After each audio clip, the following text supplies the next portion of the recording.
안녕하세요. 오늘은 좀 특별한 여행기를 한번 따라가 보려고 해요.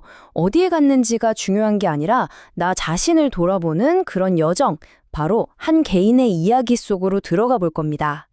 자, 이 여행을 떠난 분은 처음부터 딱 못을 박아요. 이번 여행은 오로지 나를 위한 거다. 나 자신을 만나기 위한 거다.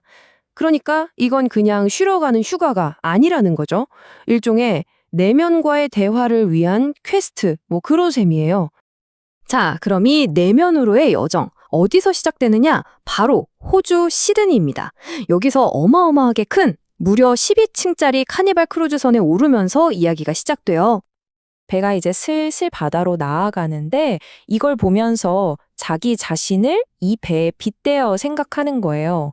왜냐하면 둘 다 어딘가에 둥실둥실 떠 있고 또 언젠가는 연기처럼 휙 사라져버릴 운명이니까.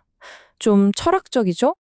며칠 동안은요, 정말 아무것도 안 보여요. 그냥 끝도 없는 파란 바다뿐이에요. 이게 뭐랄까, 복잡한 생각을 정리하기에 딱 좋은 완벽하게 텅 빈 캔버스 같았다고 합니다. 자, 그런데 재미있는 건요. 밖은 이렇게 고요한데 머릿속은 온갖 생각으로 막 폭풍이 치는 거예요. 이 대비가 정말 극명하죠. 예를 들면 지구가 둥글다는 말이 한때는 감옥 갈 소리였다는 거. 또 선생님들이 아이들 머리에 DDT를 막 뿌리던 시절도 있었잖아요. 심지어 발암물질은 성면 슬레이트에 고기를 구워 먹기도 하고 충신이 3대가 멸하기도 하는 그런 역사. 이런 기묘하고 때로는 말이 안 되는 과거를 거쳐서 인류가 결국엔 여기까지 왔구나 하는 그런 깊은 생각에 빠지게 되는 거죠. 그렇게 바다 위에서 3일을 보내고 드디어 배가 뉴질랜드에 도착합니다. 웰링턴, 크라이스트 처치, 그리고 더니든이라는 곳에 차례로 들리게 돼요. 이곳 풍경이 어땠냐면요. 바다랑 산 사이에 아늑하게 자리 잡은 마을들이 와, 정말 평화 그 자체였대요. 그야말로 현실에 있는 에덴 동산 같았다고 합니다. 너무 고요하고 완벽하게 평화로운 거죠. 그런데 말이죠. 이 완벽한 평화를 보면서 문득 이상한 생각이 드는 거예요. 아니, 근데 여기서 어떻게 살지? 나 같으면 우울증 걸릴 것 같은데? 바로 이 지점이에요. 이 역설.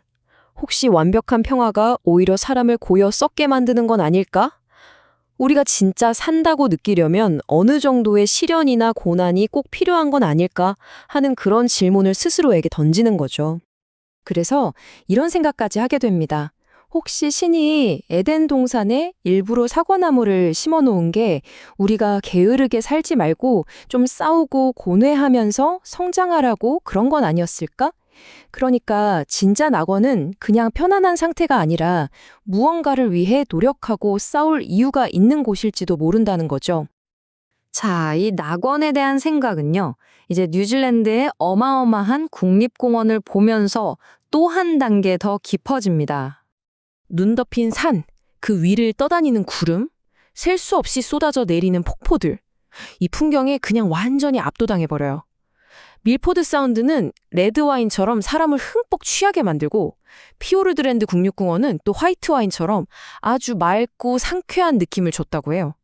말 그대로 자연에 취하는 기분이었던 거죠. 이렇게 자연이 주는 짜릿한 행복감, 이 황홀경을 느끼다 보니까 엔돌핀이라는 단어가 떠오른 거예요. 우리가 보통 담배나 술, 도박 같은 것에서 찾는 그런 해방감이 있잖아요. 고통이나 우울함, 불안감에서 벗어나려고 찾는 것. 바로 그 엔돌핀에 대해 생각하게 된 겁니다. 그러면서 딱 깨닫게 된 거죠. 아, 나도 사실 이 크루즈 엔도르핀 주사가 필요했구나. 이 여행 자체가, 이 자연에 푹 빠져드는 이 경험 자체가 나한테는 꼭 필요했던 일종의 해방이었구나 하고 말이에요. 근데 이 아름다운 풍경 속에서도 생각은 멈추질 않아요. 마음은 다시 존재의 근원에 대한 더 크고 복잡한 질문으로 되돌아갑니다. 머릿속으로 이런 우주적인 먹이사슬을 한번 그려보는 거예요. 자, 보세요. 개미가 새한테 먹히고 그 새는 다시 독수리한테 먹히죠.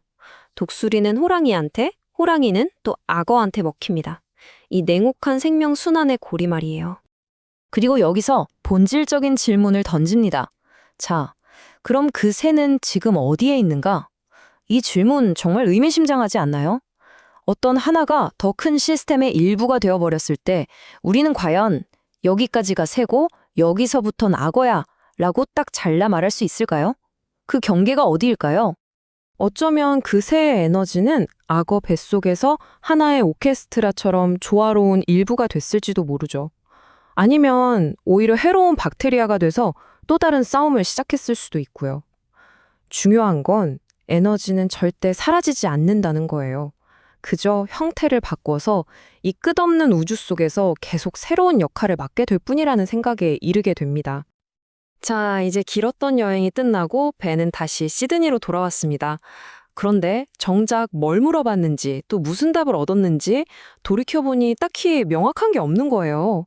네 명과의 대화에서 뚜렷한 결론을 얻지 못한 거죠. 결론은 이거예요. 그냥 멍만 때렸다. 결국 답을 찾으려면 이 크루즈 엔도르핀 주사를 한 번 더 맞아야겠다. 어쩌면 자아를 찾는다는 게 이런 건지도 모르겠습니다. 한 번의 여행으로 이거다 하고 답을 찾는 게 아니라 또 다른 엔도르핀, 또 다른 깨달음을 찾아 계속해서 떠나야 하는 과정 그 자체. 어쩌면 우리 모두의 삶이 그런 여행 아닐까요?